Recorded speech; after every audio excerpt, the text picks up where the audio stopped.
जी हां दोस्तों, उत्तराखंड बीजेपी पर ऐसा दबाव अंकिता हत्याकांड में वीआईपी की एंट्री ने डाल दिया कि अब नेताओं और महानेताओं को कुछ भी सूझ नहीं रहा, बल कुछ भी कहने से कतरा रहे हैं। क्या बोला जाए क्या नहीं बोला जाए कुछ अता पता नहीं है। जो नेता छोटे छोटे मुद्दों पर बड़ी बड़ी बातें कर सियासी माहौल को गर्मा दिया करते थे, वो मौन धारण किए हुए बैठे हैं। लेकिन जो बोल रहे हैं बल, वो भी पहले कुछ बाद में कुछ बोल रहे हैं। लेकिन इस बीच बीजेपी नेताओं का भारी विरोध होना शुरू हो गया। काले झंडे दिखे तो सांसद साहब ने भी बदल दिए सुरबल। कैसे, बताऊंगा आपको अपने इस रिपोर्ट के जरिए। नमस्कार, पहला आंख में पंकज रौतेला, आप देख रहे हैं उत्तराखंड न्यूज। दोस्तों, उत्तराखंड की राजनीति में फिर से भूचाल है। अंकिता भंडारी हत्याकांड के बाद बीजेपी नेताओं पर जनता का गुस्सा फूटा था 3 साल पहले भी, और अब वीआईपी की एंट्री हुई तो अब फिर से फूट रहा है। काले झंडे और मुर्दाबाद तक के नारे लगने लग गए हैं दगड़ियों। मामला यहीं खत्म नहीं हो रहा है। वीआईपी एंगल के आरोपों ने बीजेपी को चौतरफा घेर लिया है, ऐसा लगता है। आपको पूरा माजरा और मामला बताऊं उससे पहले आपको 2 बयान दिखा रहा हूं, एक ही नेता के, एक जिम्मेदार सांसद के। आप उनको देखकर अंदाजा लगाइए कि इस पूरे मामले पर कहां बीजेपी फंस रही है, कैसे फंस रही है। मुलाकात हुई, कुछ ऐसा रहा, मतलब कौन है ये गट्टू दरअसल, और ये क्या मतलब राजनीति में इस तरीके के चरित्र क्या कहीं से भी इसको जस्टिफाई किया जा सकता है? हम सवाल आपसे इसलिए पूछते हैं क्योंकि आप भी प्रदेश अध्यक्ष पूर्व में रहे। देखिए, मुझे तो प्रकरण का पूरा मालूम नहीं है, अभी लोगों ने जिक्र किया है, लेकिन मैं इस पर बोलना उचित भी नहीं समझता हूँ। कुछ तो लोग कहेंगे, लोगों का काम है कहना। जहाँ पर अगर कोई गलती होती है, कोई किसी का होता है, कानून अपना काम करता है, कानून है उसके लिए।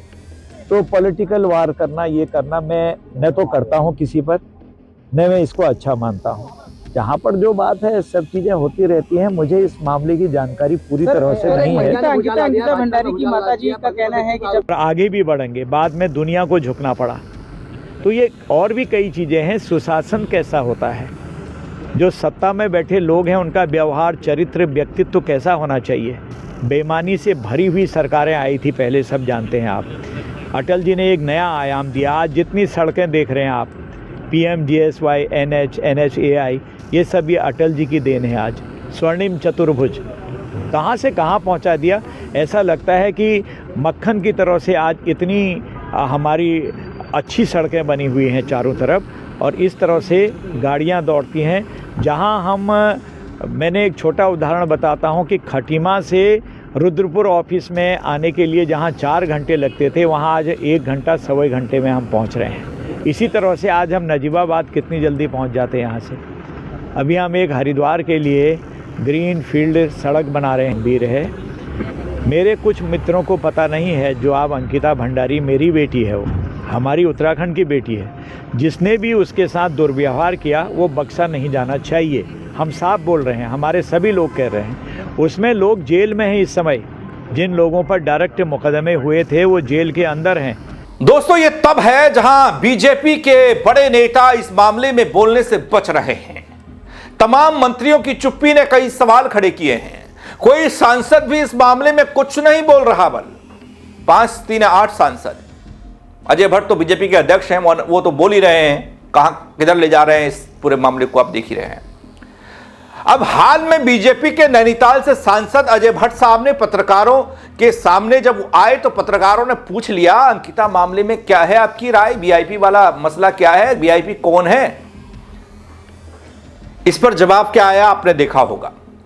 क्या इसकी जांच होगी या फिर नहीं होगी, यह सवाल पूछा तो उसका जवाब क्या आया आपने देखा होगा।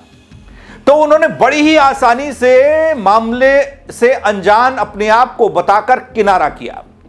लेकिन आज वो अंकिता को अपनी बेटी बता रहे हैं, इंसाफ की बात कर रहे हैं। बल वो कैसे हो गया, आगे बताता हूं। दोस्तों, उत्तराखंड में अंकिता भंडारी हत्याकांड में न्याय की मांग को लेकर एक तरफ लोगों में आक्रोश है, गुस्सा तमाम है। कई जगह पर बीजेपी नेताओं का विरोध का सामना होने लगा है। नैनीताल उधम सिंह नगर सांसद अजय भट्ट साहब इससे अछूते नहीं रहे हैं। जसपुर से गुजरते हुए उनके काफिले को कांग्रेसियों और स्थानीय लोगों ने काले झंडे दिखाए। कांग्रेसियों और स्थानीय लोगों की ओर से अचानक कई झंडे दिखाए जाने से आगे चल रही पुलिस की गाड़ी में हड़कंप मच गया।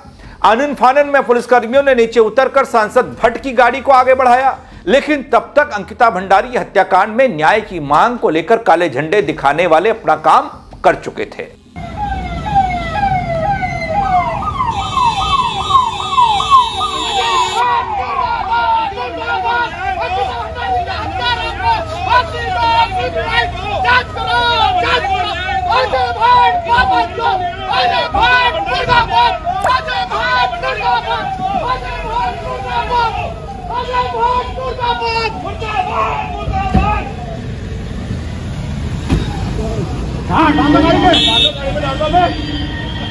दरअसल दोस्तों, नैनीताल उधम सिंह नगर लोकसभा संसदीय क्षेत्र का प्रतिनिधित्व करने वाले सांसद अजय भट्ट साहब सपूर विधानसभा क्षेत्र में पहुंचे थे, लेकिन सांसद अजय भट्ट को कांग्रेसी कार्यकर्ताओं ने घेर लिया।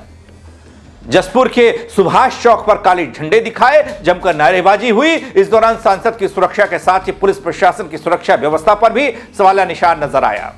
कांग्रेसी कार्यकर्ताओं ने काफिले को रोककर विरोध जताते हुए तेज स्वर में जमकर नारेबाजी की।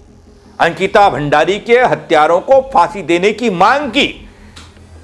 सांसद अजय भट्ट के काफिले को रोककर काले झंडे दिखाए। जो आप तस्वीरों में देख पा रहे हैं, ये विरोध है, ये वो गुस्सा है, ये उबाल है अंकिता भंडारी हत्याकांड में इनकी चुप्पी पर।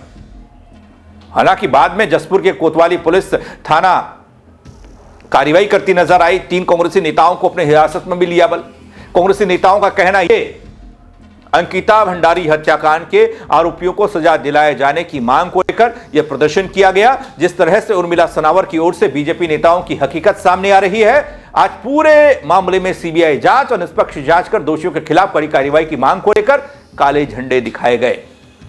वहीं दोस्तों, सांसद अजय भट्ट ने अपने सुर बदल दिए। इसके बाद, इस घटनाक्रम के बाद उनकी मजबूरी हो गई या उनके लिए जरूरी हो गया, यह तो पता नहीं, लेकिन सुर जरूर बदले।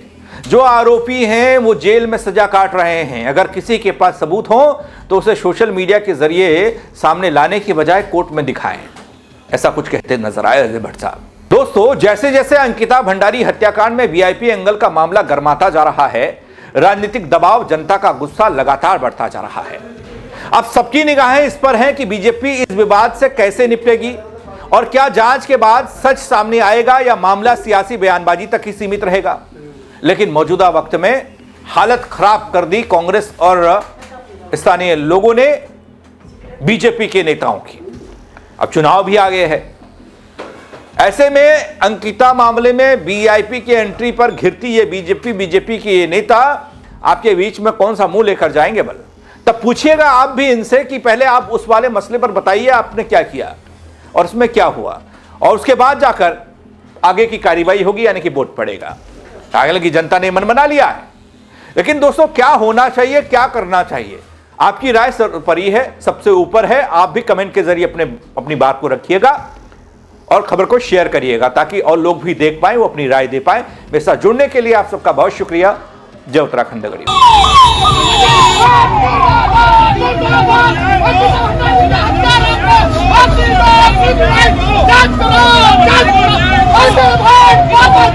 अजय भट्ट